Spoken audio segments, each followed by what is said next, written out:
we're gonna leave to the court, yeah? I know I'm gonna be sentenced. I'm quite nervous, shaky. Well, Swanko, you be tough. And yeah, yes, yeah. Just be strong, yeah? Okay, darling. I love you. Take care. Okay, I love you too, darling. Okay, bye-bye. Bye. Last words, well, I love everybody. I will do anything to make everybody happy. And this is another moment which probably quite few people are going to be very happy when I go behind the bars. Here we go.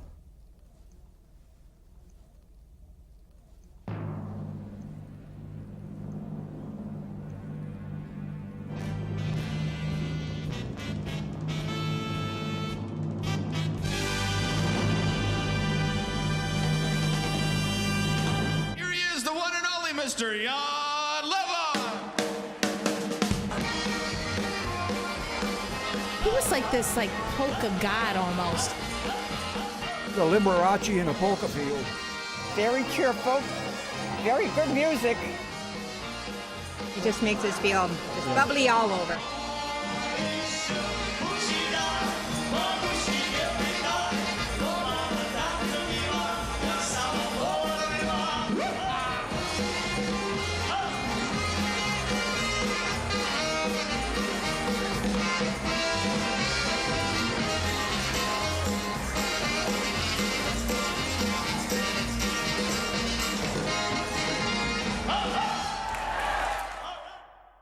I figure whatever he's getting, he deserves.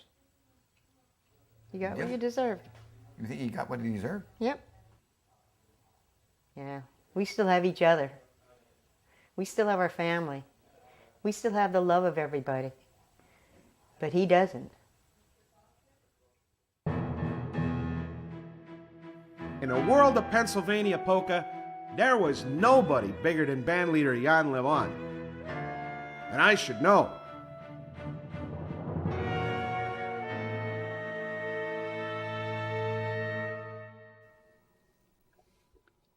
Hello, I'm Stan Tedrowski. I've been around the polka people for decades, and I followed the career of Jan Levon for almost 25 years.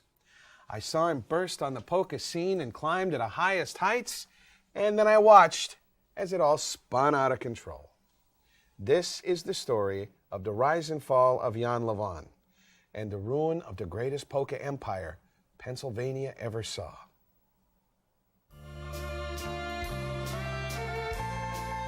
It all started after WW2 in communist Poland, where a kid named Jan Lewandowski grew up a natural performer. Music basically was his life. I mean, his voice was his everything. His parents used to make him sing, for the family, and they'd play the piano and sit there and entertain them. A lot of hopes and dreams. Dał mnie ojciec za granicę z garnkami swojemi. Z garnkami swojemi. Jam już 3 dni tęsknicę do rodzinnej ziemi. Jam już 3 dni tęsknicę do rodzinnej ziemi. Tak pięknie postrojone, czego oni od nas chcą? Jan knew he was loaded with talent, but he was stuck behind the Iron Curtain. He didn't want to sing under communism. He wanted to pursue the talent that he had in the land of opportunity. He saw his chance for musical freedom on a trip to Canada in 1971. He knew when he left that day, he knew he was never coming back. He knew right then and there when he waved goodbye to his friend, getting the chills thinking about it.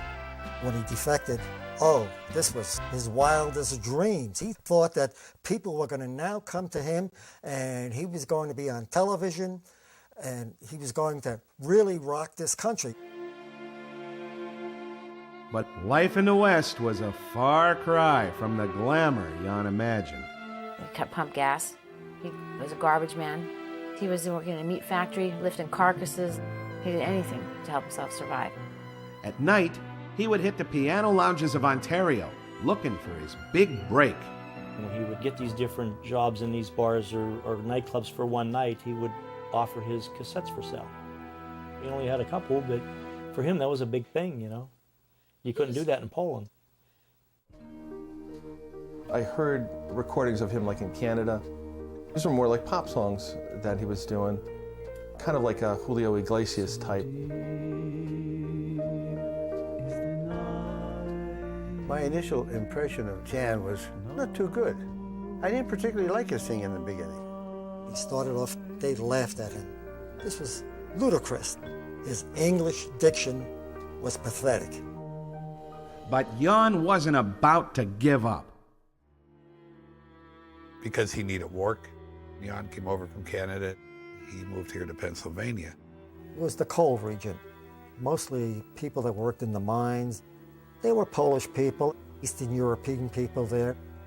Janek, he was very, very Polish, and he knew that if he could get involved down here with the Polish community, he would do well. It didn't take him long to catch the eye of one young fan, a local beauty pageant winner by the name of Rhonda. I was at a cancer telethon, and this ethnic entertainer came out and did his thing. I guess I was at that time a junior or senior in high school, probably about 16 or 17. I was infatuated. You know, he had charm, sophistication, you know, such a classy entertainer with that accent. Come and join us for, well, how you call this? A Polish party on the sea. Jan Levin is our Polish prince. Jan joined his young bride in her hometown of Hazleton. Small town, the sign was "Welcome to Hazleton" on the back, goodbye. But without a new act, the lounge singer was doomed to stay a nobody. In the very beginning, it was tough. We had a phone set up in our apartment, and we would wait for the phone to ring. And he'd put a couple of flyers out. He would donate his voice to churches.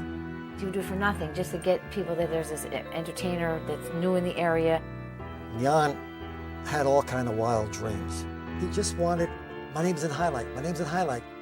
He was determined to be a big star. However he could get there, no matter what way it was.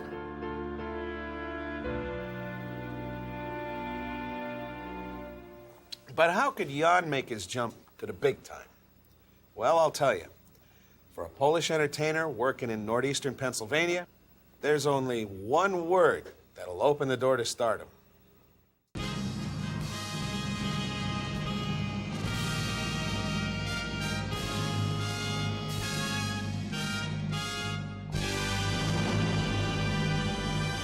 Polka!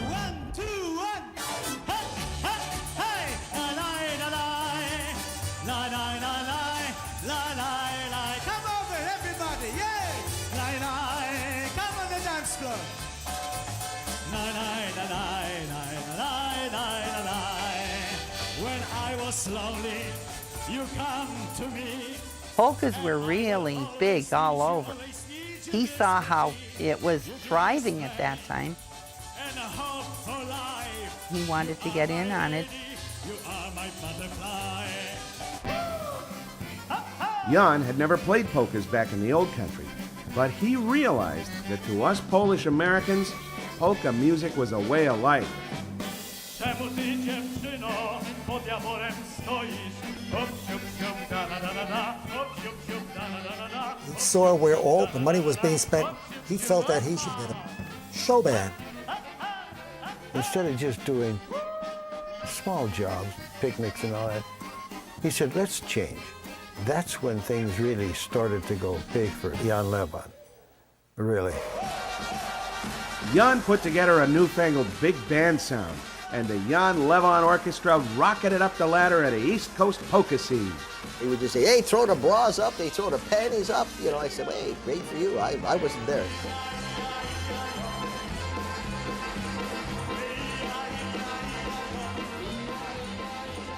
When they would open the doors for people to come into the hall, it would be like a waterfall of people just wanting to come to see Jan Levin.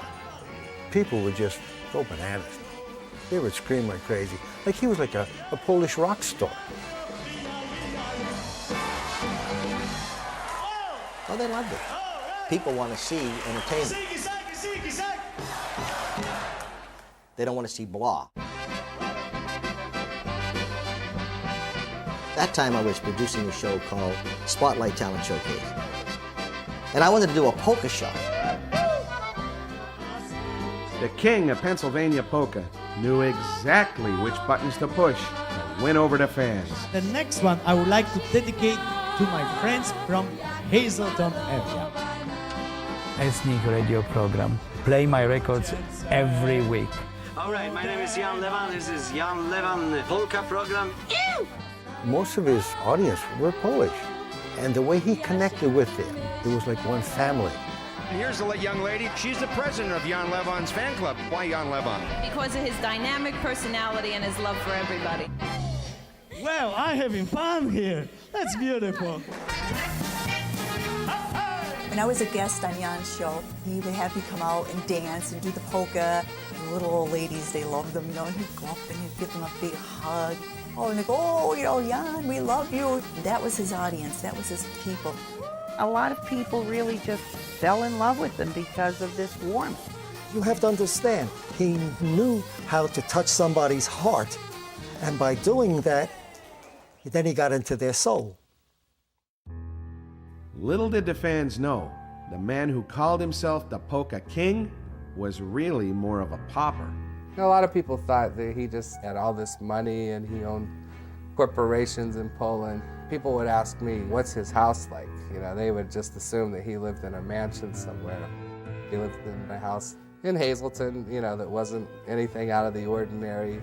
But Jan wanted more. He dreamed of being as rich as his fans thought he was. Making a name for himself, trying to get himself known. He was a businessman. Jan wanted to go far. I think he wanted to be like a household name. He thought that little by little, he's going to build this up, make it something real big. I always thought one day I die, I would like to leave something behind, like, you know, everybody can be proud of. He mentioned to me that he was working on something that he felt would be a good opportunity for people who would want to make an investment. Jan wanted to build a polka empire, but he needed cash to get it started. He talked to a fellow countryman from Poland, and he said, look, this is how I started my business. I went around and asked my friends for money. I gave them promissory notes. And Jan said, let me try this. Jan formed JRD Productions, named after himself, Rhonda, and his new son, Daniel. In exchange for investments in his company, Jan issued these things called promissory notes. Promissory notes are essentially IOUs with high returns. I give you money and you promise to give it back. You know, you give me $20,000, here, I'll give you this piece of paper. That's all you're left holding, is that my promise that, yeah, I'll pay it. The 12% interest that Jan promised sure was a lot more than any bank would offer. It was pretty amazing, especially since JRD was only earning money from business related to polka. I thought it was pretty neat. I'm thinking, you know, why didn't I know about this? You know, like, you know, the guy comes from Poland and he's able to do something like that. To find investors, Jan didn't have to look far. Jan Levan, he was unreal. His performance, the sequins, unbelievable. He was so well known. You like this music? Oh, I love it. I say 95% of us, they were all senior citizens, retired. With the interest, they're giving you 12%. I was happy with them. I put $5,000 for 2 grandkids. They were collecting off that. It's good. I would question them and say, well, how are you going to do this? You're able to, you know, sell promissory notes or whatever it was. And he had all kinds of documentations, and he said, yeah, it's totally legal. But it wasn't. You see, those promissory notes were supposed to be registered with the state, along with a business prospectus. But Jan had filed nothing. We gave John Levan an informal resolution. He agreed not to offer or sell unregistered securities to Pennsylvania residents. We were treating him as a guy who had stubbed his toe. The locals didn't make too much of a warning against Jan. The papers buried it as a one-day story. Maybe he didn't think he was doing anything wrong. I don't know. I think this was the land of opportunity, and he was going to grab it whichever way he could. As 1992 slowly comes to a close, we have some beautiful memories of this year. But Jan's run-in with the Securities Commission would come back to haunt him. And as the polka king would learn, the higher you climb, the harder you fall.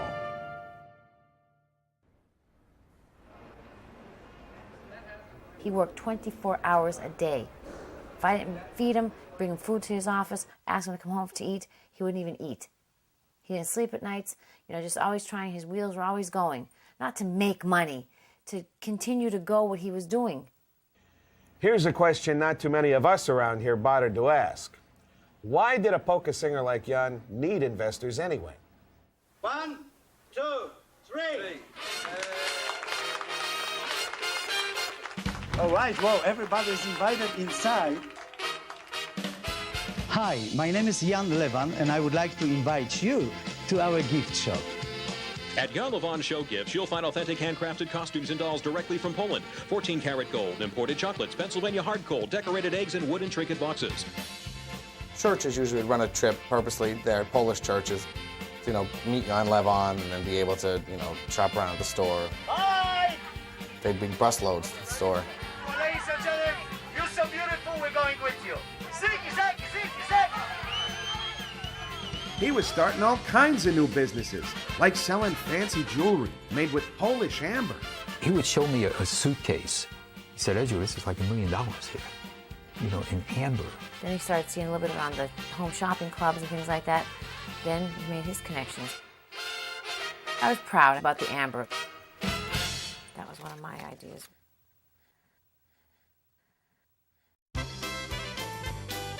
Jan even launched a travel service, personally leading tour groups back to Poland. It was just one big party. Whoa, whoa, oh, here we go. Come on, come with us. Really one hell of a party. Now, ladies and gentlemen, we're going to have a picnic with the kielbasas and vodka and the horses.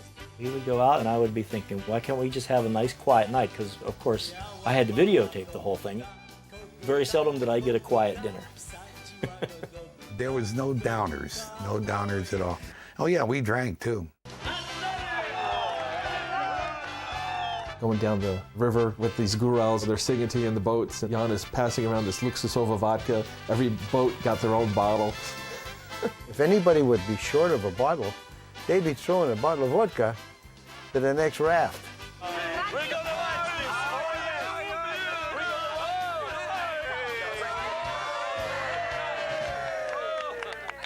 We're having a wonderful time so far. I recommend it to all our friends.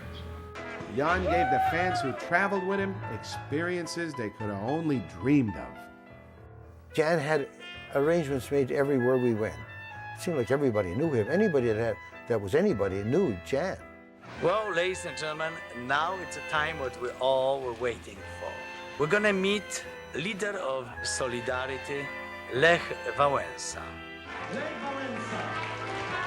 American Poles meet the first elected official that was non-communist in Poland.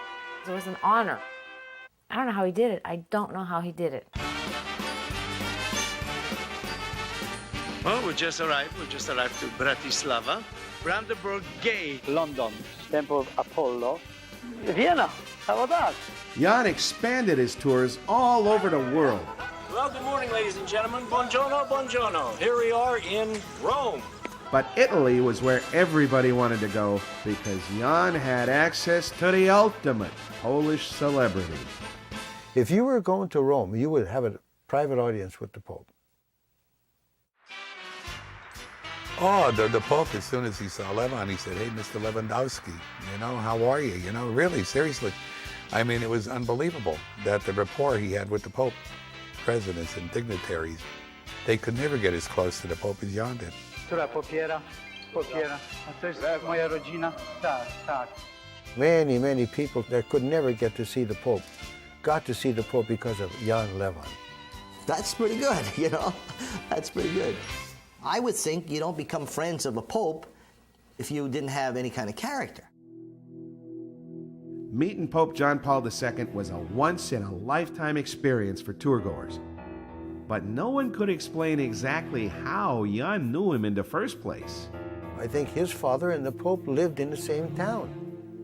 They kind of grew up together. He was friends with the Pope's secretary, And he actually knew the Pope prior to him becoming the Pope. He was in Orchard Lake, Detroit Seminary, and that's where my husband's uncle was an instructor over him when he was a priest. Well, it's a morning in Sorrento, ladies and gentlemen. On the back of me, you can see the beautiful Vesuvius.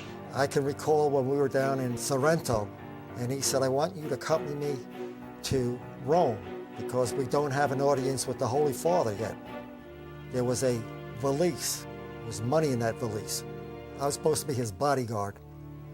Got into Rome, St. Peter's Square, pointed to a building, and he says, I have to do some business up there. I said, can I go with you? He says, no, nobody goes with me. There were donations made by the tour group, but that's not in that sense. There was donations. My dad, there were many times my dad didn't donate a penny and got an audience, and then there were times that he did. I mean, the world is filled with business. Everything has to be about business. Money is it. There's no question about that. There's no question. Money talks. But people would be glad to pay anything just to have an audience with the Pope. You know, it's something special. Successful people admired him for coming here, for building an empire. Jan seemed to be on top of the world, but his polka empire was an illusion. Despite how it looked, his businesses never made big money. He was performing this Horatio Alger story, the Polish rags to riches story. But unfortunately, that was all a show. His travel business and gift shop had a lot of overhead, and polka gigs weren't making up the difference. These jobs, they weren't paying hundreds of thousands of dollars. The jobs were paying maybe $1,000, $1,200. It's very difficult to make a living playing music. He needed the band to be able to promote the goodies. There was only one way Jan could have kept going. He apparently kept selling them. Well, I certainly didn't know, and other people didn't either. From the beginning, promissory notes were used to expand his business. Despite the warning from the state of Pennsylvania, Jan had never stopped looking for more people to invest in his business. He was told you cannot accept any new investors for JRD Productions. So he didn't accept any new investors for JRD Productions. He opened a new corporation and accepted investors under that corporation. He's very undereducated in that, in business. You know, he comes from Poland. To a lot of fans, Jan's offer of 12% interest was too good to pass up. They met him either through, say, dances or through advertisements in a Polish magazine or some of his tours. Everybody who went on one of his trips to Poland said he was a wonderful host. It was on those trips that he would make the pitch. When we went to Poland, when we got on the buses, he would give a story about his life. Like 2 suitcases full of dreams. Very lightly, he would touch on the subject of promissory notes. He would casually tell him that he would talk to him later, or back at, when we got back home, he would send him the information. I was approached too, like he wanted to know if I would like to invest. He was able to make you feel comfortable and talk with you and make it seem, oh wow, this is really good. He's a very, very smooth talker. He could sell an Eskimo at an igloo.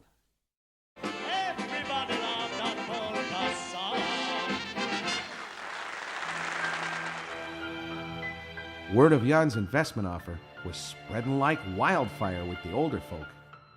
The way we got our money, to invest in there, we had that park model trailer down at the shore down there. We sold that. $30,000 to start with. We had just about $50,000 in. And we said we didn't want the interest, just to put it back in. So that's what he did. It was like $10,000 at first, then it was another 10, and then it was 20. We figured it was a good deal. You still had your money, and yet you were getting interest on your money to live with every month. The guy just seemed like he was so honest, with his audiences with the Pope. We just felt that we could trust him. We just trusted him. Which that was another dumb thing we did. Some of these people that gave him their money, they really and truly believed that he was doing this with their best interests. I was working for them. And I didn't steal, I didn't run. I was coming here at 6 o'clock in the morning or 5:30 in the morning, and I stayed till 8, 9, 10 o'clock in the evening. Why would you give money to this guy to run a polka band and a gift shop? Who sells stock in a gift store? What was being given out was a lot of promises, a lot of pipe dreams, a lot of blue sky. Jan was a good salesman. I mean, he told him he had a band, he told him he had a store, he told him he was taking these trips. He never once twisted your arm to invest in his company. He gave you an offer, the offer looked good, you took it. They were too happy to invest the money because they saw 12% interest. That's not bad. You can't get that anywhere else. They wanted to make a buck. They took advantage of him. You know, you're 70 years old. You're getting 3% in the bank. This guy comes and says, I'll give you 12%. You know, and it's Jan Levon. You give him money. The paper don't mean anything. It's the man's word. Sure you would. I went to his store, and that's where I went ahead and I turned over 2 checks to him. How did he persuade you to do that? He made it sound so good when we were in Poland, you know, I say. And you trusted him? I trusted him. And why'd you trust him so much? If you was on that trip, you'd trust him too. Believe me, you would trust that guy. 108 people on the trip, and they were all the same way. I don't think they all invested, but We had there 3 tour were those... buses over there, and they were just great. Everything over there was just great. To most investors, giving money to Jan seemed like a no-brainer. But a few people were starting to question how Jan's offer could add up. People like Jan's accordion player, Pete Chacho. I said, how much money is invested in you? He says, $500,000. $500,000 with 12% interest, $60,000 a year interest. Where is he getting that money? I really don't know how he was able to do all the things that he did do and still pay dividends. He just had to keep reeling in new investors like a Ponzi scheme. Pyramiding. Yeah. That's what he was doing. Ponzi scheme. Yeah. Yeah. Well, that's what it was. If you were investing in Jan's corporations, what you were really doing was joining a Ponzi scheme. In a Ponzi scheme, the business itself does not generate cash flow. Money is just wheelbarrowed about. Comes from one investor, goes to another investor. You've got a perpetrator who's juggling. You take the old investors and pay them off with money from the new investors. So that way the people can tell the others that, oh, this is legitimate, because look, I'm getting my income. You know, if I trust him, why don't you do it also?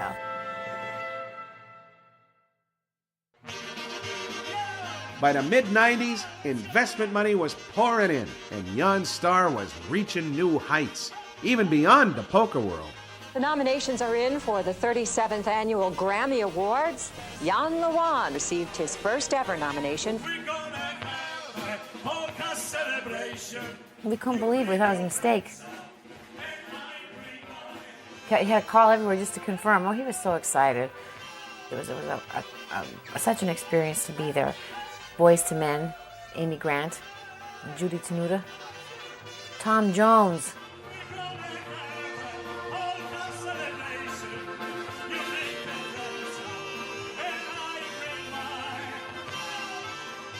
But Jan would never win a Grammy. And soon, another award ceremony would trigger the beginning of the end for the Jan Levon empire. People in the poker world were starting to think of Jan Levon like he was some kind of Elvis Presley or something. But playing second fiddle to a big star, that was starting to wear on his wife, Rhonda. At the Grammy Awards, I was very proud of Jan, but it was coming to a point where nobody was recognizing Rhonda. I was 35 years old. I needed to get myself back. I had a man say to me, I knew you when you were nobody. I said, what am I now? I'm still Rhonda. The former teen beauty queen entered the Mrs. Pennsylvania pageant, a decision that would cause the first cracks in the Jan Levon empire. I went to dance lessons. I got a personal trainer. I worked out 7 days a week. She went speech classes, modeling classes. She actually came to Florida to get a bathing suit. She deserved to win. She worked so hard that if she won't win, I'd be really surprised. Rhonda was back, and to me that was a dream come true. I won already. I won to myself. Let's nix that, because that will create too much controversy. Believe me, we really appreciate you came. I love you. My wife likes you, and thank you very, very much. Jan shuttled scores of supporters to the pageant in chartered buses. Rhonda was kind of standoffish and kind of kept to herself, almost as if she didn't want to get too friendly with any of the girls. She was wearing a jacket that said Mrs. Pennsylvania 98, which we thought was a little presumptuous. I wasn't there to socialize. I wasn't there for fun, for a game. I was there for a purpose. I just felt that somehow the win, place, or show, so I had to get something. Based on the contestants, we knew she had a place. Judges were blind if she didn't place. Me personally, I didn't think she did real well. That's just my own personal opinion. I mean, there were some beautiful women in that pageant. They went up 4th, 3rd, 2nd, and then sure enough, Mrs. Pennsylvania, 1998. Rhonda Levon. It was overwhelming. When I cried, I just thought, this is something I did it. You know, I finally did something on my own. When they announced Rhonda, we all kind of looked at each other like, that's not necessarily who I would have picked, but oh well. No sooner we got down to the reception area that the judges were just appalled, saying, this is not who we picked. After the judges had submitted their ballots, somebody had gone in and changed the scorecards. In truth, Rita Rowley was the winner, and Rhonda had scored dead last. I didn't want something I didn't earn. I was a victim. There might have been a fix somewhere, but somehow I got in that mix by mistake. Who messed with the judges' scorecards? It was the mystery everyone in northeastern Pennsylvania was talking about. My mom called me up. She said, "Did you see the news?" I said, "No." And he said, "Well, I don't want you to make you feel bad or anything, but I think you need to put the news on." It's your local news 13. Detectives assigned to the Mrs. Pennsylvania case were in our area today. Detectives met with Jan Levon this morning in Hazelden. Yeah, people, it looks, for the outside person who doesn't know the family, doesn't know this, doesn't know anything, it could look like my father may have had something to do with it. I don't know if he altered them, but I think he had somebody do it. To get what he wanted, he would stop at nothing. Jan did not rig that. No way. I would bet my life that he didn't do it. I asked Jan many times, I said, was it fixed? And he says, no, it wasn't fixed, so I have to take his word for it. In my heart of hearts, I would say 50-50. But it's strange that it had to happen with Rhonda. Do you think that anyone in your family or any of your close friends had anything to do with this? Absolutely not. And they came to talk to him. I said, "Well, you had nothing to do with this, I hope." Of course not. I mean, that would have defeated the whole purpose. He knew how much I wanted to do something on my own. Immediately, the next day, I think it was a Sunday, I called and said, "You got to come on the Sam Lassant Show." It's time now for the Sam Lassant Show. With your host, Sam Lassant. Everyone's saying, Jan Levon fixed it. They used the word well-connected. What do they mean by that, well-connected? Well, I called Pope and asked him to make my wife win. You know, you call the what Pope, we're talking about. No, of course not. Okay. Somebody want to talk more about, come to my store, Jan Levon Show. It's open 9 to 5, Monday till Friday. While no one was ever prosecuted for fixing the pageant, runner-up Rita Rowley was named the real Mrs. Pennsylvania. The state director called her on the phone and asked her to please return everything. The crown, the sash, the trophy, the prizes, the money. There you are, standing in a line. And she refused. She just refuses. I just don't get it. The infamous crown. Standing on a line, you're Mrs. Pennsylvania. She didn't give up the trophy. She didn't give up the TV. I don't think she gave up anything. Definitely not the trophy or the TV, because I saw both of them. It's a done deal. I'm the winner. Leave it alone. Get on. Move on with your life. Get over it. The pageant never asked for anything back. They would never ask for it back. And I tell you what, she asked me to come back one more time when I come in through her front window. Then, you know. If you really love your wife, you're going to want her to win a pageant on her own ability. You're not going to want to buy it for her. I would kill my husband if he did that. You know, that's not showing your love. That's all false.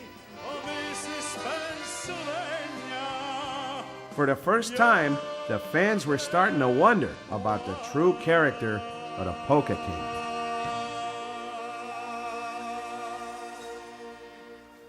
It was a big mistake to do this shit. It's another disaster. That was the beginning of you know, the downfall was that Miss Pennsylvania bullshit. Jan knew his business was in trouble. And he said, this is not good for me at all. I don't know who did it or why they did it. He said, but I'm the one who's going to have to pay. It put a dark cloud on everything. Well, who would want to be involved with a man, investment-wise, in any aspect that's going to do something corrupt like that? Many investors thought that he may have had some involvement and right away took their money out. Losing investors was a big problem for Jan. Unknown to the poker world, the king was by now using the illegal investments just to stay afloat. Everything was commingled. Money's going out for groceries, you could say, for car insurance. He used to buy and sell stock on the internet. You know, he was even building a home for himself that was going to be worth quite a few $1,000s. He had problems. There was too many dividends to be paying out. Without a lot more investment cash, Jan's scheme was in danger of running dry. I met a woman. She says, Pete, how safe is my money with Levon? I said, come on now, think of this. The stock market has crashed. You're not getting no interest in the bank, and he's giving you 12% interest? She says, no, he's giving me 20. Jan announced to investors that he was boosting his offer to 20% interest. People were putting in for 20%, and then when it would come due, he would try to keep you from taking your money out. A lot of people went for that. He was buying time. But by the spring of 2000, word got back to the Pennsylvania Securities Commission yet again. We learned that over the course of those 8 years, he had continued to sell securities. He was now violating it a second time around. Who tipped off the Pennsylvania government? Many in Jan's camp suspected there might be a snitch right under their noses. Peter Chaco. Peter was the one who was the Judas. Pete Chacho on accordion. On all of his trips, Jan would pay for Pete's wife, Harriet, to go. Now, when things got a little tight and Jan could not afford to bring Harriet, Pete had a problem and just flew off the handle. They had the big fight. He did more than quit the band. He knew a lot about the illegal things, I guess, that Jan was doing because Jan had a lot of confidence in Pete. Hey, thank you, Pete. You're always faithful, I know. I took them for free to Poland. I trust them like a friend. These people who was helping me out actually created the biggest problems for me right now. Someone was making phone calls to investors, warning them about Jan. I got this call on my tape. He didn't leave his name. He just said that your securities to Jan Lewan are illegal. He's not registered to sell those promissory notes. So we went up there and I asked him about that. Oh, he said, don't pay no attention to that, Jerry. He said, that guy's doing that because I fired him out of the band. Jan Levin is a liar. I treated him as a brother. He should say that I had something to do with this. I had nothing to do. I had no money in him. But when people says, oh, I'm invested in Jan Levin, what do you think? This was my honest opinion. Take your money and get out. He was a user, an abuser, and his house of cards was coming in on him. Rumors were flying that someone else had snitched. Someone even closer to home. Rhonda's own mother, Rose. I guess she had a different plan for my mother. She wanted a certain path for my mother. She wasn't following that, and she wanted to, hurt them both as much as she could. And somehow Pete Chacho got together. How these people do this, I don't know. And now let's meet Rosemary, who is better known as the mother-in-law of Jan Lewan. I'd like to say hello to my good friend Mildred Gleam up in Hazleton if she's watching. I mean, I can't say yes or no, whether she did or not. I don't doubt the Peter Chacho. I've never seen the list. I know a lot of people got the ball rolling, but as far as I can't, it's very possible she could have been a part of that. I believe that she might, I say might, have suggested, but I don't think she did. There was nothing for her to gain out of this. I mean, besides hating him. The Pennsylvania Securities Commission banned Jan from selling promissory notes forever. But just 6 days later, he started doing it again. That's where he made his big mistake. He continued to do it because he had no way out. If you were in deep water and they told you to stop swimming, what would happen? That's what would happen to him. Well, that was his mistake. That's the wrongdoing that this issue had. When he was told, he should have stopped. Any intentionally wrongdoing? Absolutely not. An error of judgment? Yes. This is his income tax return for Jan Levon show gifts. And we see that instead of making 12 or 20% interest, there is a loss of the business in this year of $223,000. So this company is not generating income. His income came from these promissory notes, but he was still deceiving investors into making them think that their investments were legitimate. This money did not exist. He was generating these numbers with a calculator. He knew what the situation was. He knew where the money was going, and he was using every scheme that he could conceive of to keep these people off his back. He knew what he was doing.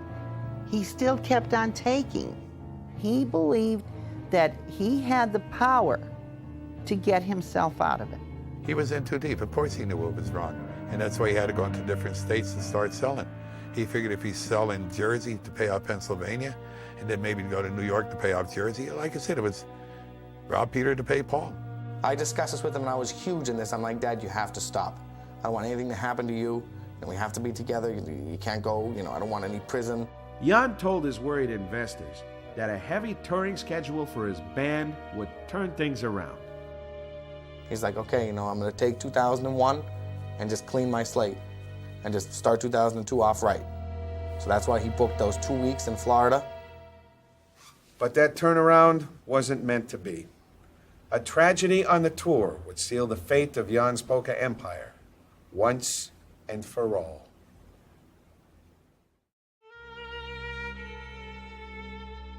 Jan had let me know ahead of time that he would like me to do some driving.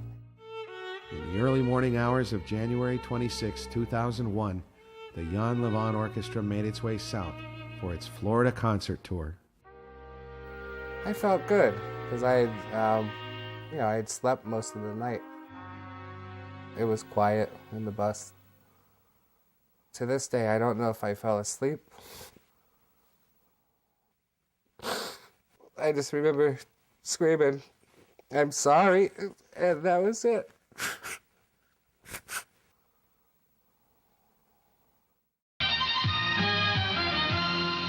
There's been a major accident involving the famous polka man from Hazleton, his son and band members, and 2 of those band members have died. Tom Karras from New York was killed, as was John Stabinski of Pottsville. Daniel Levon, Jan's son, was critically injured. I was just screaming, "Is everybody all right? Everybody all right?" And they were saying, "Yes, yes, yes." But after a couple minutes, I realized I didn't hear my son. So I started calling more. Then it was dark, and somebody threw a little light for me.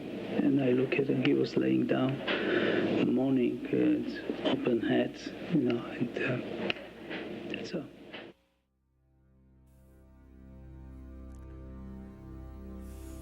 That was a very hard time.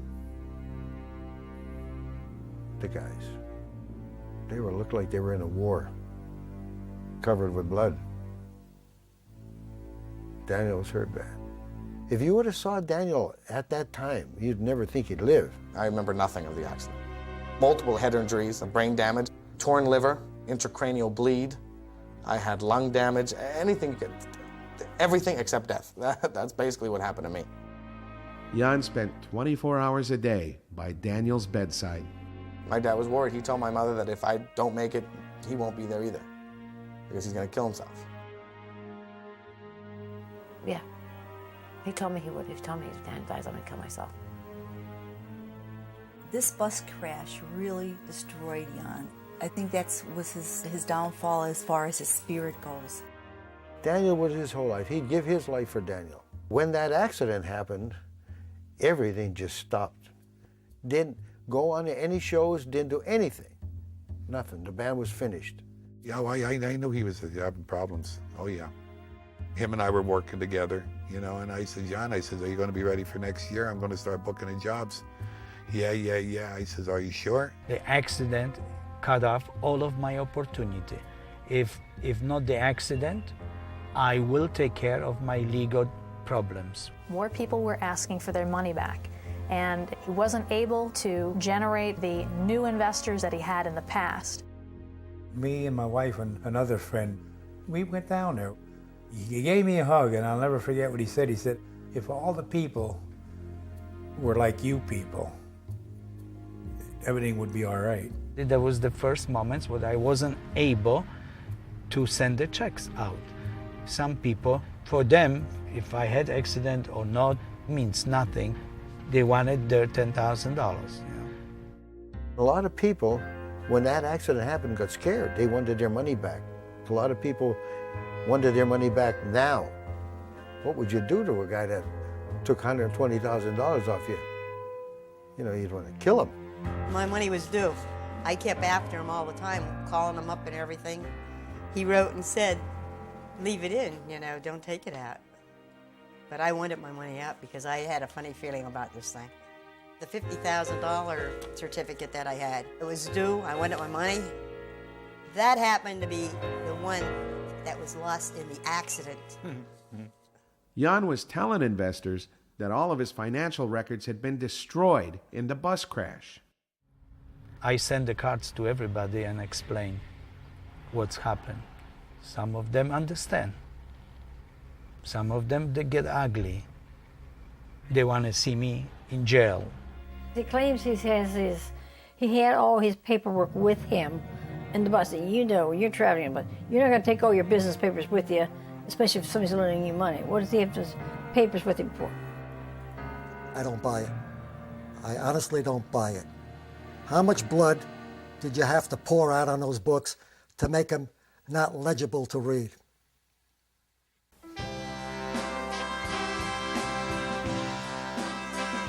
Jan's Ponzi scheme had totally collapsed.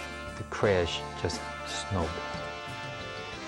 Lawsuits that came about, you know, give me my money back, man. You know, I ain't got it. Once the accident happened, they just put Jan in the frying pan. He started saying some things about, like, IRS. It was quickly becoming clear that every Jan Levin concert could be his last.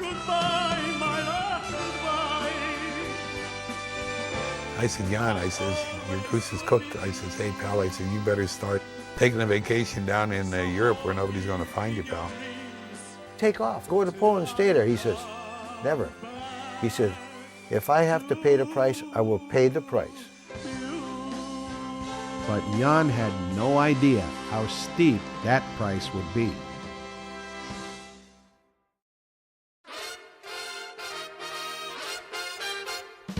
Faced with a mountain of debt he just couldn't get out of, Jan tried to protect himself by filing for bankruptcy.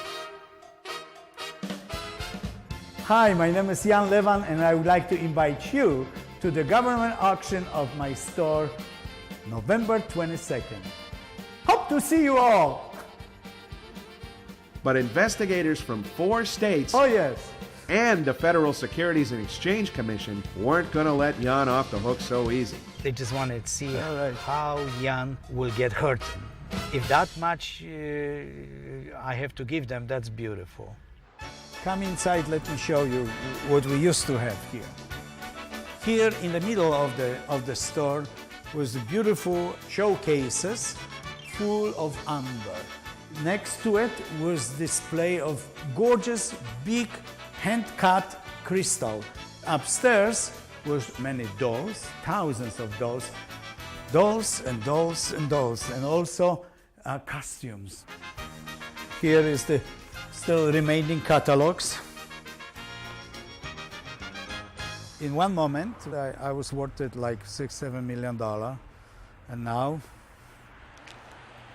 I have $35. Hey, still all right.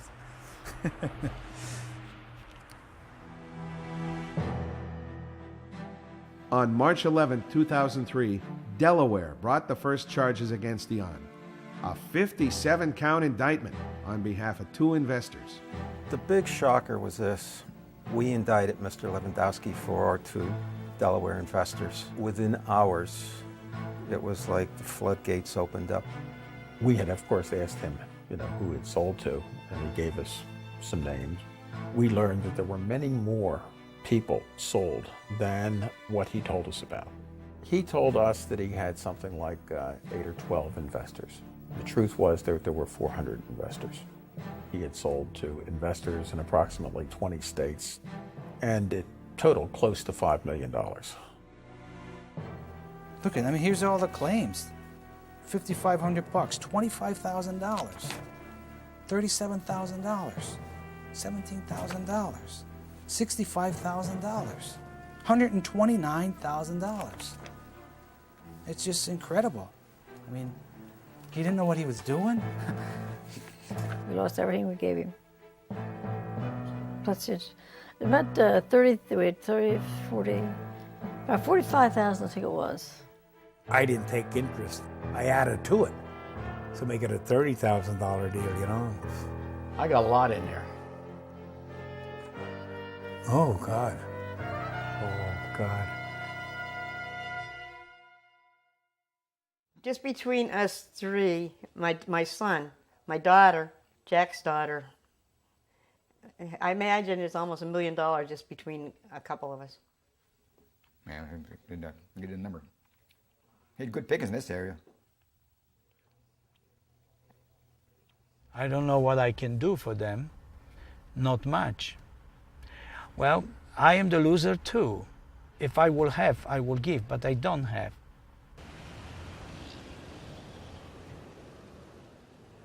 Hi, I'm Carrie Osborne from Carrie's One Day Fun Days in Waterloo, New York, and we are here today at the Auburn Holiday Inn with Jan Levin and Jolly Joe and the Bavarians for a Festival of Nations.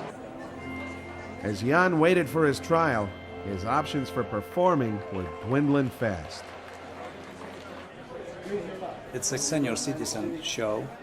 I have this opportunity to make living. So here I am. They have a nice little cocktail, then lunch, and then I do my show. Hopefully they will buy a few records, go home. I take the money and go home too. I am so happy to be here because, first of all, people like you two, see, people like you make my life complete because when I came to America a long time ago, you don't remember that. Yes, I do.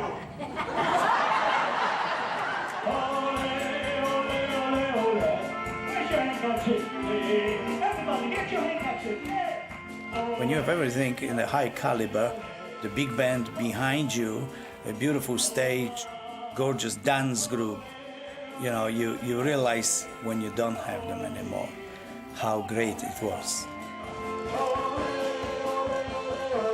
What am I going to do here? Hopefully I will go back again one day after vacation. I think they need another drink.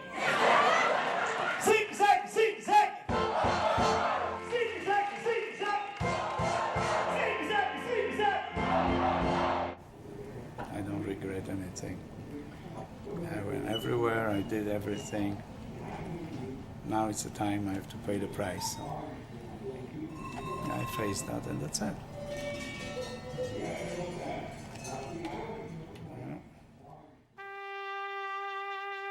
With so much evidence stacked against him, Jan pleaded guilty. He hoped it would buy him some leniency at sentencing. He had a report early in the morning, so we went down the day before, and we got a hotel. And there was a band playing. And the last song that the band played was My Way. I said, Jan, I think they're trying to tell you something. And we had a good time that night. But his whole life changed that next day.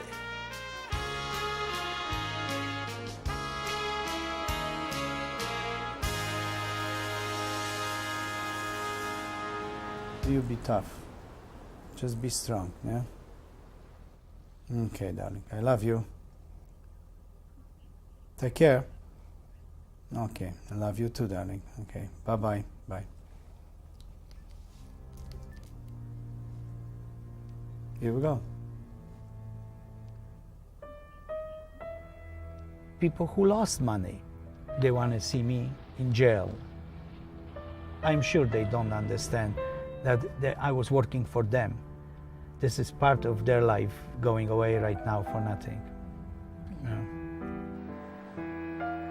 Inside the courtroom, the judge asked if anyone wished to speak before sentencing.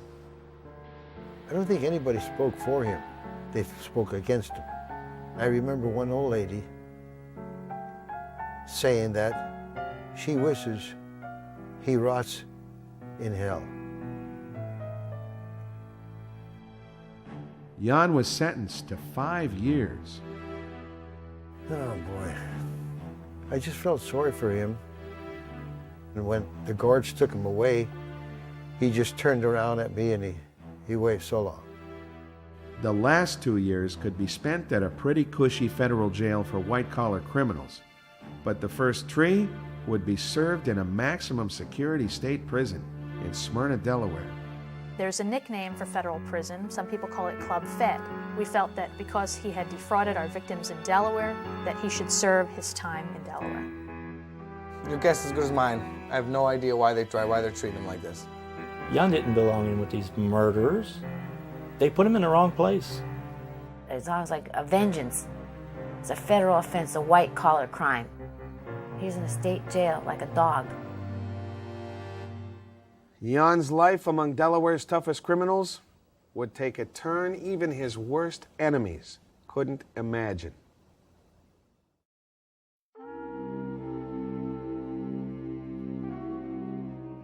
Smyrna is a prison for violent offenders.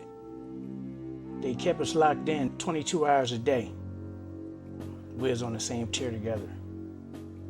The way he carried himself, it was like he don't fit the profile to be an inmate. It was a false statement going around that he was in jail for rape of a child. If it's anything to do with a child, somebody's gonna get you. 4 months into his sentence, Jan's new cellmate made good on that threat. We was all going to breakfast. I just heard a curse word and you know what I mean, and that was it. All I know is that poor Yannick, he got the shiv. He got it. His neck was cut. I didn't think he was gonna make it. If he'd have breathed another breath, they would have cut his carotid artery. Blood was everywhere. All this was red. A razor it was. They give you one razor when you get there. I guess the guy just cracked his razor and did it. Jan needed scores of stitches in his neck and chest just to survive. He suffered permanent hearing damage. He still has numbness on one side of his body. We can't speak to that incident, unfortunately, because it's pending litigation and we're not allowed to speak about it. When I go to see him in jail, you know, it's not a very good sight. You know, the guy's suffering right now, believe me. He went from 180 pounds to 120 pounds. Should have finished the job. That's not very nice to say, but it's... The guy didn't go deep enough. Yeah, he didn't have a deep enough knife. Really? Yeah, I really thought the guy didn't go deep enough. He didn't deep enough. You know what I said? The first place they should have did, he should have went all the way around. You know, just go from ear to ear. Should have went around the back too. That's sad, isn't it? That's sad. Why? They want to see the guy dead? So, well, if you saw him dead, what chance would you have of getting your money back? How the hell could you have done what you did to us? You know, being so honest and so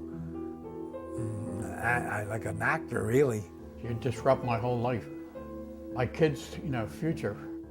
Nobody put a gun to their head. Nobody pushed them. He thought it would all work too, John. He thought it would all work too. When they say, oh, he talked about this, talked about it, tried to push us, persuade us, these were hopes and dreams that he had. This man had no malice intent. He worked 24 hours a day. I'm just disgusted at how a person can be that dirty to do people when they give them money to help him out with something, to do what he did to us. Yeah. It's very disgusting when you think about it. We were taught all our lives. The people that got hurt by Jan, they went to Jan to invest the money because of the interest. They were greedy people. They wanted their money to double in 5 or 6 years. This is the thing that hurts, really. It's not like it was money that wasn't earned. Just go back to work. He worked for 30-some years in General Electric. I worked for 20 years as a bus driver, plus we have 7 children. People just can't keep going around and taking advantage of people like that, especially when they're hardworking people. I think it's a sin in itself. I'm an investor. I lost money. It's the same thing as me put my money into the stock market. You know, you're going to lose, you're going to win on the stock market. Now, how many people got money from Jan, but they're not saying anything? All I'm hearing now is the crybabies. I would like to say to the people, I am sincerely sorry that they ever got involved with Jan Levon. I am damn mad that he himself perpetrated this and still say you're innocent. You're going to tell me to my face that 400 people are liars? No way. Anybody can be there when things are good, when you're getting money. But one little thing turns sour. I mean, you helped crucify him, but you helped just keep twist and twist and twist. I hope you're happy. I hope you're happy.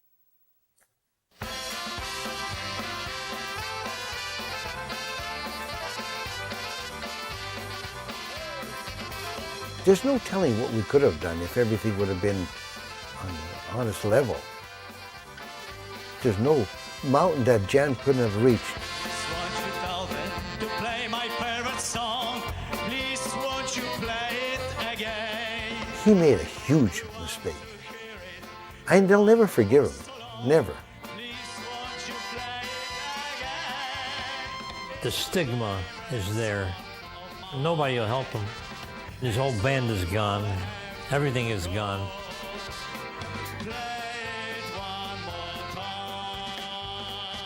You can do good your whole life. The one bad thing you do, that's what to never forget.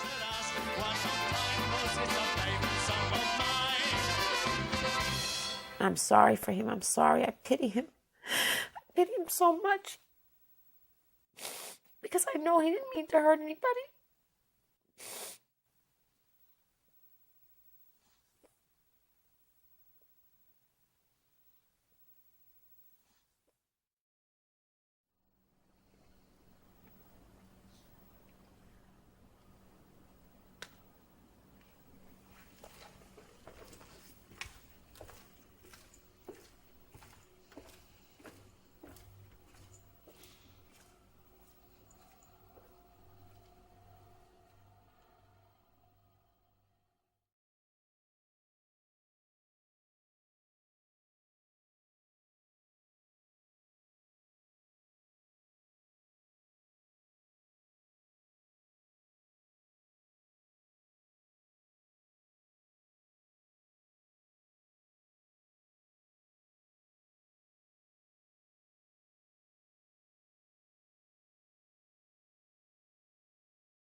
There are many kinds of love. It is everywhere. There is a love between a man and a woman. There is a love and closeness of the family. Father, mother, sister, brother. There's also the love of friends, home, and lifestyle. When you are born in a country, the love is natural. When you adopt a country, it is by choice. The love comes from deep within the heart. It comes from the warm relation between you and the people. From they are the country. Suddenly, you become one of them. You become the country. So it is with me. I have become one of you. I have become America. Oh, to be an American. To be like you and you. I came here from a foreign land. How fortunate I am. And like for so many before me, you open up your arms. You give me your valleys, mountains, and the plains. You give me a love that's true. Now I too am America. Now I'm just like you and you. To be proud.